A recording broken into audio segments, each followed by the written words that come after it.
तो आज हम बात करने वाले हैं कंग फू जंगल मूवी की एक्सप्लेनेशन।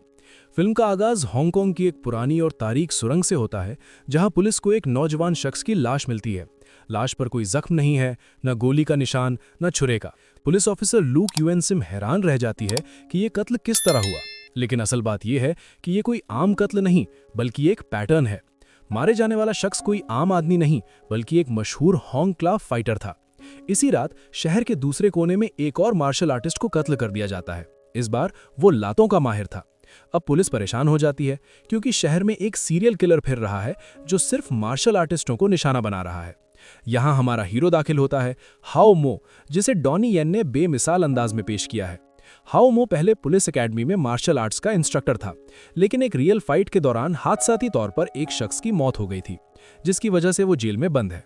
जब वो जेल में टीवी पर ये खबरें देखता है तो वो फौरन समझ जाता है कि ये कोई आम कातिल नहीं, बल्कि कोई ऐसा शख्स है जो मार्शल आर्ट्स के मुख्तलिफ स्टाइल्स को एक खास तरतीब में खत्म कर रहा है। वो इंस्पेक्टर लूक को पैगाम भेजता है कि वो उसकी मदद कर सकता है, लेकिन शर्त यह है कि उसे जेल से रिहा कर दिया जाए। इंस्पेक्टर लूक को कोई चारा नहीं होता। वो हाओ मो को अपनी निगरानी में रखकर केस सुलझाने की कोशिश करती है। हाओ मो पुलिस को बताता है कि कातिल दरअसल मार्शल आर्ट्स के 4 बड़े सुतूनों को निशाना बना रहा है। पहला सुतून है मुक्केबाजी, दूसरा है लातें, तीसरा है पकड़ धकड़ यानी रेसलिंग या जुजुत्सु, और चौथा है हथियार।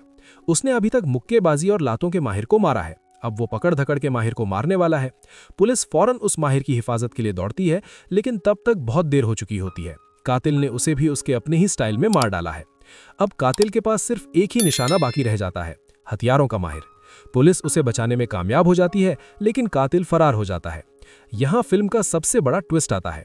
जब पुलिस कातिल के ठिकाने पर छापा मारती है तो हाओ मो अचानक गायब हो जाता है। पुलिस को लगने लगता है कि शायद हाओ मो ही असल मास्टरमाइंड है और उसने ये सब कत्ल अपने पुराने दुश्मनों से बदला लेने के लिए कराए हैं। लेकिन हकीकत कुछ और होती है। कातिल का नाम फिंग यू साओ है, जिसे वांग बाओ चियांग ने कमाल की अदाकारी से पेश किया है। फिंग दरअसल हाओ मो का पुराना शागिर्द है, जिसे हाओ मो ने बरसों पहले उसके गुस्से और तशद्दुद की आदतों की वजह से अकेडमी से निकाल दिया था। तब से फिंग ने बदला लेने की ठान रखी थी और वो हाओ मो को सबसे बड़ा मार्शल आर्टिस्ट मानता है। इसलिए वो चाहता है कि आखिरी लड़ाई हाओ मो के साथ हो। जब हाओ मो फिंग से लड़ाई से इनकार करता है तो फिंग उसकी गर्लफ्रेंड सुन यंग को अगवा कर लेता है। अब हाओ मो पर लड़ने के सिवा कोई चारा नहीं रहता। फिल्म का सबसे शानदार और यादगार क्लाइमैक्स शहर की एक मसरूफ हाईवे पर पेश आता है। फिंग ने सुन यंग को एक बड़े ट्रक में बांध रखा है और वो खुद हाओ मो का इंतजार कर रहा है। जब हाओ मो वहां पहुंचता है तो जो लड़ाई शुरू होती है वो मार्शल आर्ट्स की फिल्मों की तारीख में अपनी जगह बना लेती है।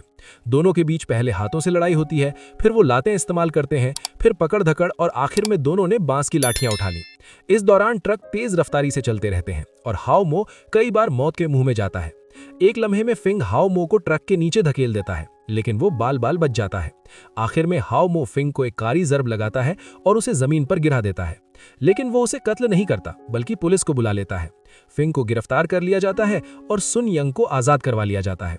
फिल्म के आखिरी मनाजिर में हाओ मो को उसकी बहादुरी और मदद के सिले में जेल से माफ कर दिया जाता है और वो अपनी गर्लफ्रेंड के साथ एक नई जिंदगी शुरू करता है। इंस्पेक्टर लूक भी उसे दिल से खराजे तहसीन पेश करती है।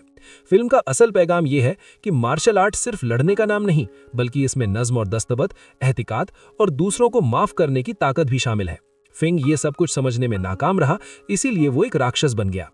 ये थी कंग फू जंगल की कहानी, एक्शन से भरपूर, सनसनीखेज और दिल को छू लेने वाले लम्हों के साथ।